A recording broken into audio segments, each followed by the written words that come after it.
E foi assim que eu aprendi a fazer perguntas em inglês. Eu consegui entender como fazer perguntas com uma professora incrível que eu conheci lá na Califórnia em mais ou menos 2009. E hoje, graças a um desses professores incríveis que eu tive, eu sou teacher de inglês. Então já toca aqui no meu nome e me segue e fica até o final desse vídeo comigo para aprender a grande sacada de como fazer perguntas em inglês de uma forma muito simples. Sabe aquelas senhorinhas assim de 70 anos de idade, mais ou menos, com o cabelo bem branquinho, tipo aquelas de filme, sabe, da sessão da tarde, com o cabelo bem arrumado, que elas caminham de salto alto super bem educadas? Essa era a Mary.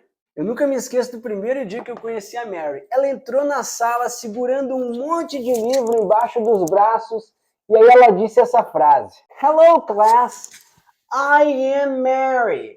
Aí ela olhou para todo mundo de novo e repetiu: "I am Mary." Tinha um crachá escrito Mary aqui. Aí é nesse momento que eu pensei, cara, ela tá falando, eu sou a Mary. Foi nesse momento que ela olhou para mim e disse: "You." Cara, aquilo era meu primeiro dia de aula, eu nunca tinha falado uma palavra em inglês na minha vida. Aí eu repeti dizendo: "I am Fernando." E logo depois ela falou assim: "You are Fernando." Foi aí que eu percebi que nesse momento, para falar inglês, para fazer uma frase afirmativa, como essa, por exemplo, existia um padrão entre as frases. E esse padrão é o que eu chamo aqui de suveco. Logo depois de alguns instantes, ela mudou a ordem das palavras na frase. Então, aonde tinha um sujeito, ela colocou o verbo. E aonde ficava o verbo antes, ela colocou o sujeito. Só que naquele momento, eu saquei que aquele verbo que ela estava usando não era um verbo qualquer, não era só um verbo de ação. Era um verbo auxiliar. E na língua inglesa, para fazer perguntas, a gente usa um tal de verbo auxiliar.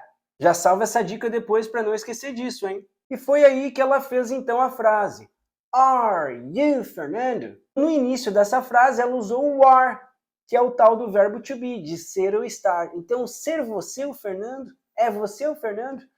Are you Fernando? E aí depois dessa aula ficou mais claro do que nunca que para fazer perguntas em inglês, a gente precisa colocar o verbo auxiliar antes do sujeito. E aí que você tem uma pergunta. Are you Fernando? Are you Fernando? Yes, I am. Oh no, I am not. E aí que eu comecei a aprender inglês de uma forma muito mais fácil do que eu imaginava.